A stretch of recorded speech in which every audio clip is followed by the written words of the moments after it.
Whenever a thought comes that I cannot do, just dismiss it and say, I can.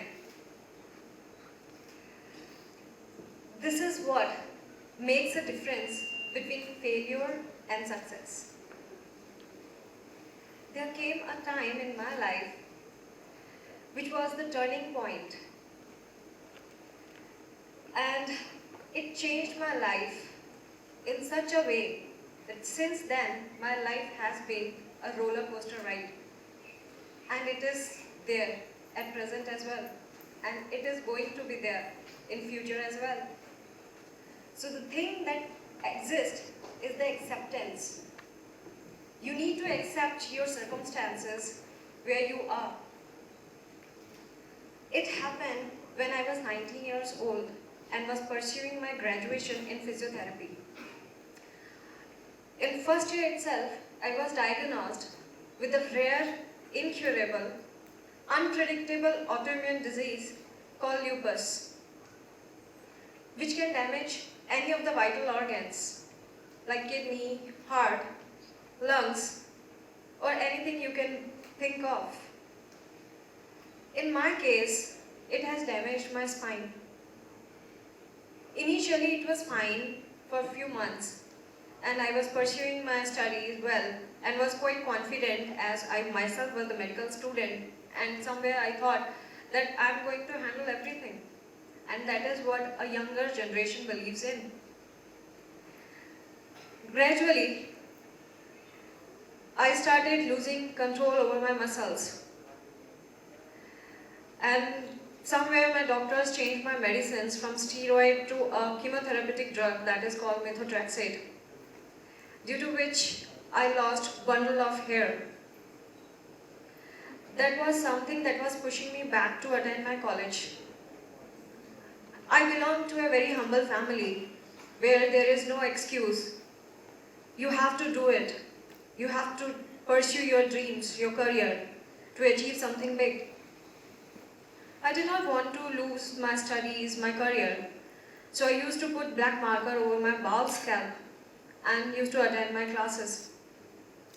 Somewhere that thing started bothering me when some people, some naughty people from the college itself used to make fun out of it, not understanding what I was going through. I was the merit holder in my college, but unfortunately, I failed my final examination.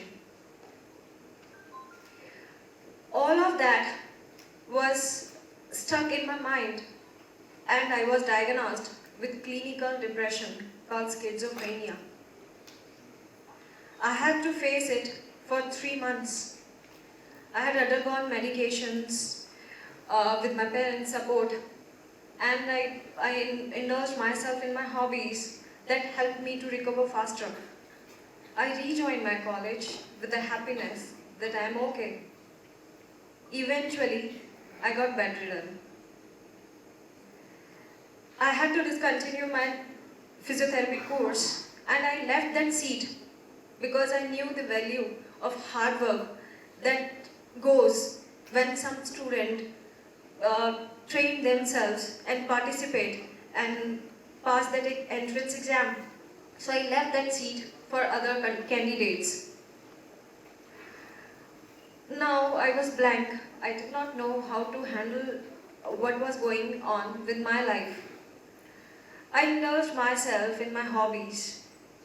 I did paintings, crafts, designing, writing poetry.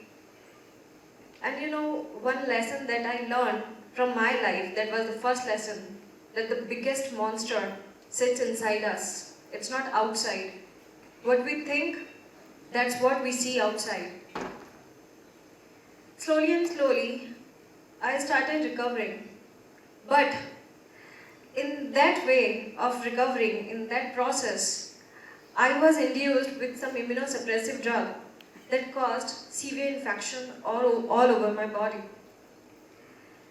And to recover from that thing, I got a lot of infection over my body, so I had to go for several surgeries, blood, plasma, platelet transfusions, skin grafting.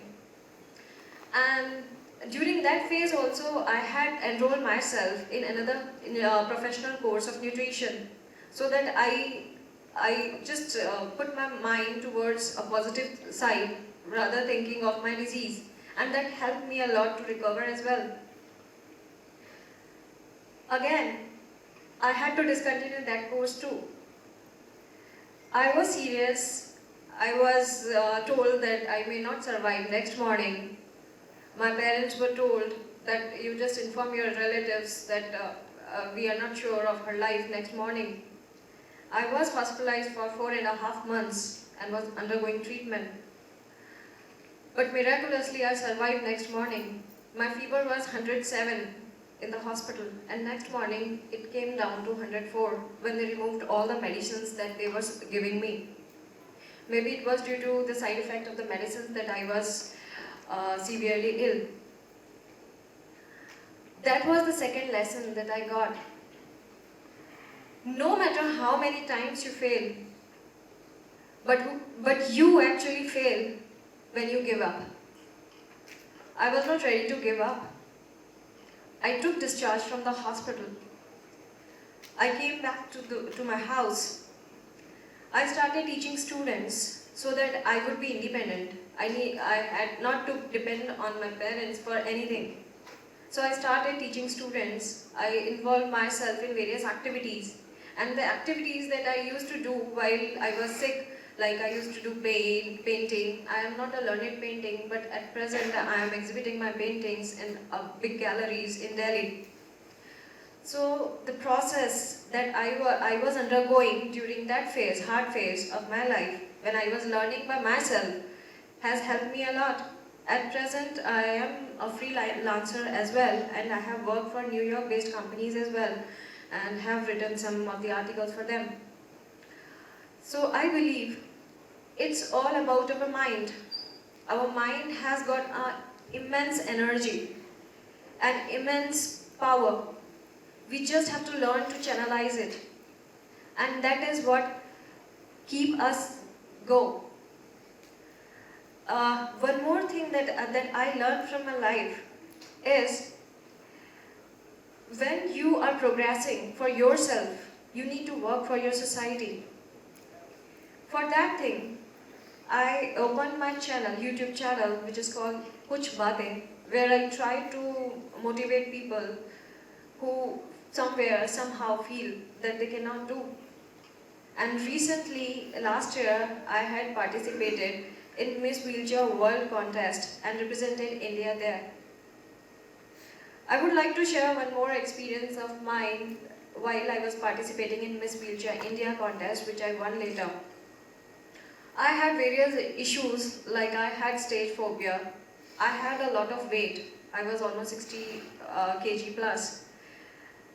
The course that I had discontinued, the professional course of nutrition, that helped me to reduce my weight. As my activity is sedentary, I cannot walk properly, I cannot do most of the activities that a normal person can do. So the main thing that I had to work upon was the nutrition. So I worked on my nutrition, my diet, and I reduced my weight to 47 kgs. I had stage phobia, so I practiced my speech in front of the camera. Through YouTube, I get to know how to talk in front of the people. So I overcame that too. Whenever you want to succeed in your life, you have to make list of your weaknesses. And when you are pointing your weaknesses and working on it constantly, you will certainly win. This is what the funda of our life, and this should be. I would like to conclude my speech with a thought that I had read in Ramcharitmanas by Tulsidas ji. जिसकी रही भावना जैसी, प्रभु दिखते हैं वैसे ही. आपकी जैसी सोच होगी, whatever you perceive, that only you would see. Thank you.